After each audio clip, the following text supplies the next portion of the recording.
With Charles Davis, I'm Brandon Gaudin. Second quarter about to get underway with the Packers in possession of the football. They've got a 2nd and 9 to start things out.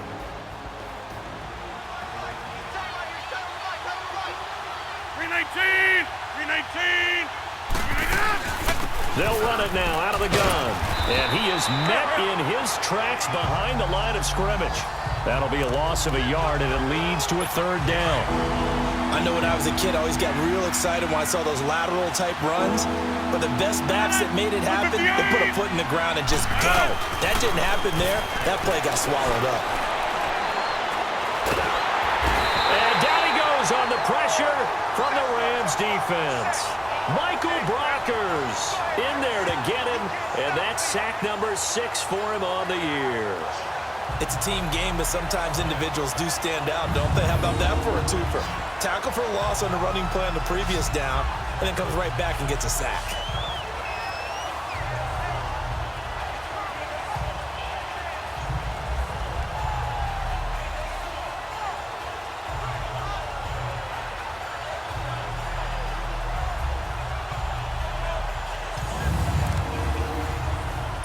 On 4th down, J.K. Scott ready to punt it away.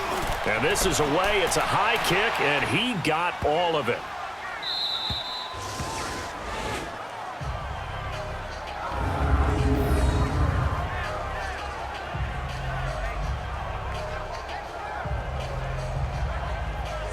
And now out on the field, here comes Los Angeles. And they're not going to play this conservative, I don't think. They had the field goal last time, and they're up, but they're looking to put a drive in the end zone. Oh, I agree with you totally. No one goes out on the field and says, all right, let's just settle for 3, except in certain situations, trying to ice a game, that sort of deal. Most of the time, it's end zone, and that's what you're thinking, and I believe that's exactly what they're thinking as they begin this one. Yeah, no quarterback ever goes out there saying, hey, let's get 3, right? Not one that I've ever met. On that quick throw, what do you think? Possibly something they saw at the line to go there? Possibly in the game plan, and you notice they went with an empty backfield. No backs there to help with pass protection. He's got a man, complete. There he goes, left side. Touchdown, LA. Gerald Everett, 76 yards. And the Rams strike quickly here for 6 points. When they drew that up, I don't think they envisioned it ending in a house call, but he got it and took it all the way home. Really impressive run after the catch, wasn't it? That was really special by him. But let's face it, in today's NFL, those tight ends are often former wide receivers or maybe even sometimes bigger running backs. They just put them in a position to get a great matchup and make plays like that.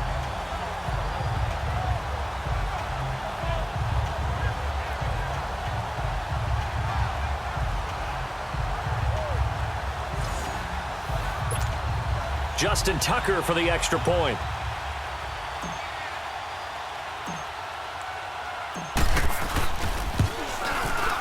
Tucker able to connect on the extra point, and the lead grows to 10-0.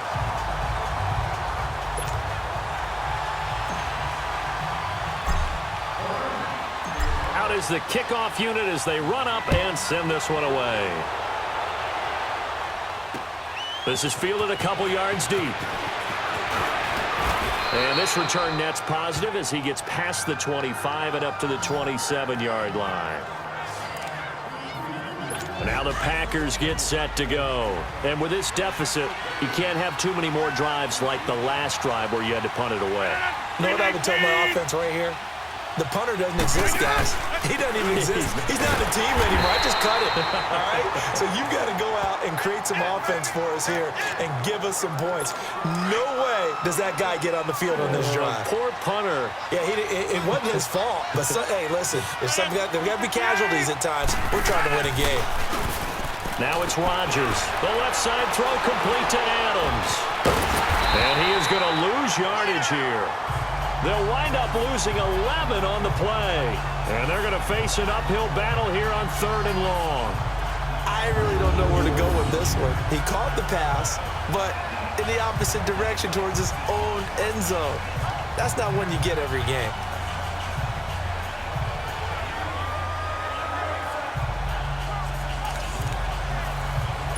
They don't need to run another play here before the 2-minute warning.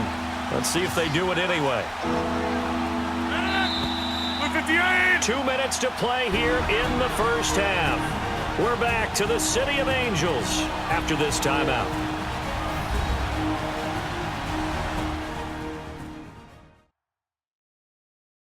Coming up at halftime, we remind you once again that we're going to check in with Jonathan Coachman in Orlando. He'll have stats and scores from around the NFL as we reach now, hard to believe, the halfway point of the season. Time flying. It certainly is. Time to get the sweaters out, my man. They had the catch on second down, but it didn't help at all, and now they're looking at third down here.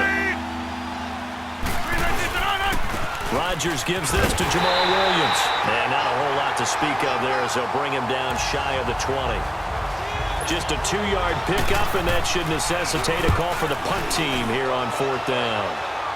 I know the scouting report on him is that he doesn't possess the eye discipline to be an elite linebacker. And what that means is his ability to read, react, and make a play. But on that one, he looked like one of those guys. I know there's no magnet in the ball, but sometimes for the punt returner, after such a scramble, it sort of feels that way, doesn't it? He has it, he loses it, somehow the ball finds its way back to him. Atone for his sin, and you know he's taking a deep sigh of relief right now. Hurry! On first down, Stafford here. And his throw's going to be incomplete. Kevin King, the former Washington Husky, there defensively.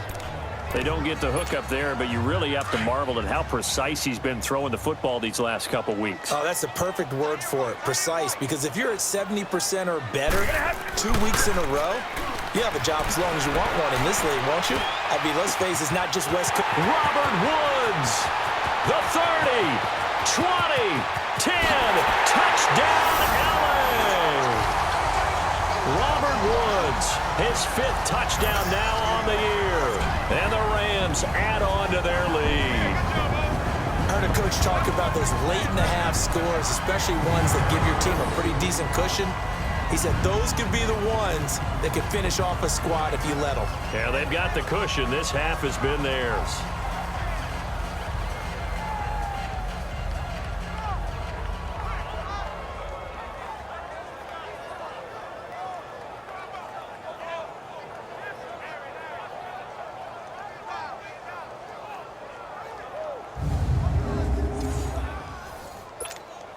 Now Tucker to add the PAT.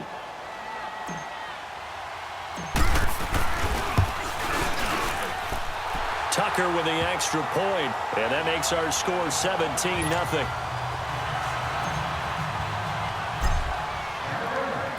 The kickoff team on the field now as they will send this one away.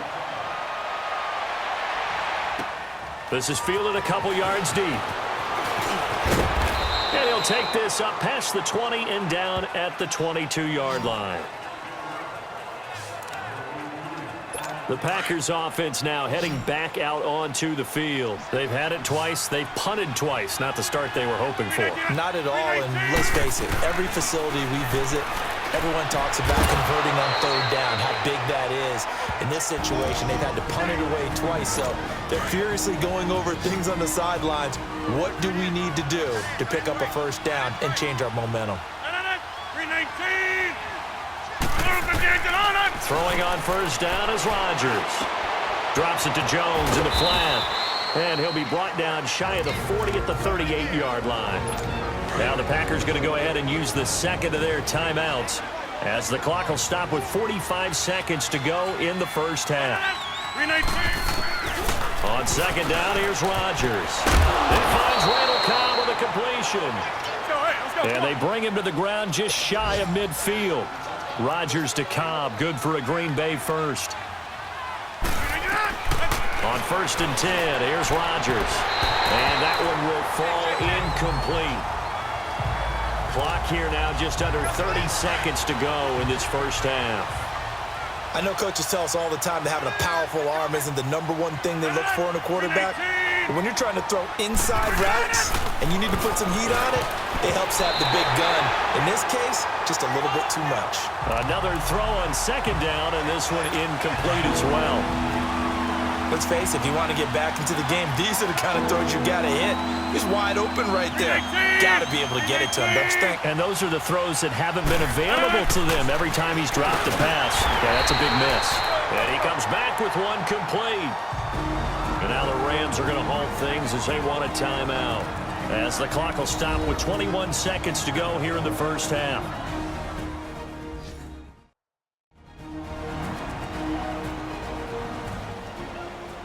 The defense, they got a little bit of a breather. Now they're back and set as we resume play. Now the offense is not leaving the field. They're going to stay out and go for it on 4th and 3. 319. They'll go for it. It's Rodgers. And that is incomplete. 16 seconds now on the clock. The Packers unable to pick up the first. And the Rams are going to take possession of the turnover on downs.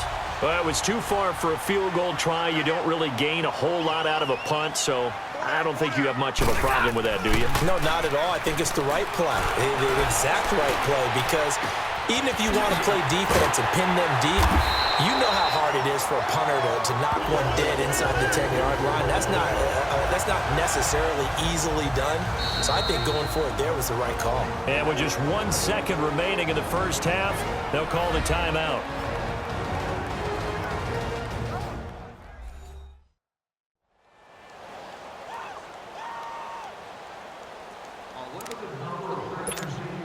So with 1 second left in the half, on is the field goal unit. From the left hash, this will be a 52-yard attempt. And no, it doesn't get there. Hits the crossbar, bounces back out. He had it on line, but it comes up about a rotation short. So we come upon halftime here in Southern California with the Rams on top as we send you cross-country to Orlando.